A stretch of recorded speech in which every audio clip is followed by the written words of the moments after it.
सर्व बघणाऱ्यांना माझा प्रेमपूर्वक नमस्कार। आज मी दारामध्ये रांगोळी काढणार आहे। ते मी काय करते, आज 6-6 इंचाची मार्किंग करून घेते आहे आणि खडूने पूर्ण लाईन अशी करून घेतली। थोडीशी ओबडधोबड वाकडी तिकडी आहे आणि आता मी गेरूचा रंग लावणार आहे। तर गेरूचा रंग नाही आहे हा आहे ऑइल पेंट। ऑइल पेंट केला म्हणजे आपल्याला 5-6 वर्ष तरी आरामात बघायला नाही लागत। ते मार्केटमध्ये मिळणाऱ्या स्टिकरपेक्षा हे खूप सुंदर काम करतं। पुसलं की चकचकीतही दिसतं। गेरूचा रंग कसा बनवला हा मिळत नाही मार्केटमध्ये, तर लाल रंगामध्ये 2-3 थेंब असे आपल्याला काळ्या रंगाचे टाकायचे की गेरूचा रंग तयार होतो।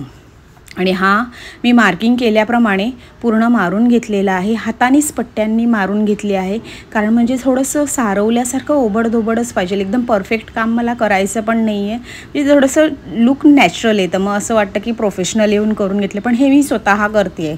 आणि तुम्हीही करू शकता तुमच्या दारामध्ये तुमच्या आवडीचं मार्किंग। तुमची किती इच्छा आहे, तुमची जागा किती मोठी आहे त्यानुसार तुम्ही करू शकता। आणि मी याच्यासाठी खूप कमी साहित्य वापरले। कलरसाठी म्हणजे फुलांमध्ये रंग भरायला मी नेलपेंटच यूज केल्या, म्हणजे मला ऑइल पेंटचा खरंच कंटाळा आलेला, कारण ते सगळे ब्रश कडक होतात, हात कडक होतात। हे सारवून झाल्यावर मी पांढऱ्या रंगाचा ऑइल पेंटच्या ब्रशनी डिझाईन काढून घेतलेली आहे। पण पहिलाही माझा दरवाजाच्या बाहेर जागा जास्त असल्यामुळे ना मला खूप सारवावं लागलं आहे।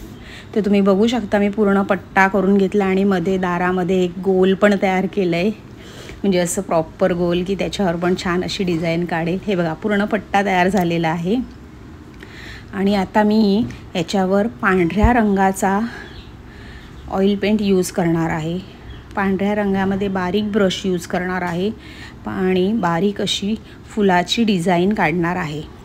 हे बघा, हे मी स्वतः करते। मला थोडंसं ड्रॉइंग येतं तर मी करू शकते, ते मी करणारच। म्हणजे तुम्हाला येत असेल तर तुम्ही करा, किंवा कोणाला सांगूनही आपली मुलंही करू शकतात, किंवा काही मार्किंग खडू विडूचं करून पण मला गरज वाटत नाही खडूच्या मार्किंगची। मी डायरेक्ट करते आणि फुलं पानं काढते आणि अशीच डिझाईन कंटिन्यू करणार।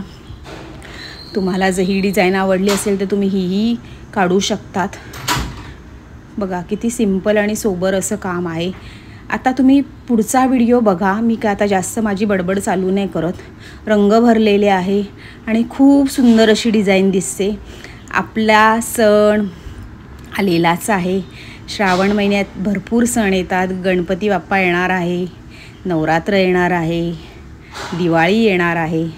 तर आपल्या दारामध्ये ही रांगोळी कायम राहते, म्हणजे टेन्शन नाही राहत। रांगोळी काढलेली नक्कीच चांगली असते, पण आपण ही जर वेळ नसेल तर आपण ही काढली तरीही काय हरकत नाही। वाटलं तर आपण याच्यामध्येही रंग भरू शकतो रांगोळीचे, म्हणजे दारापुढे रांगोळी येतेच।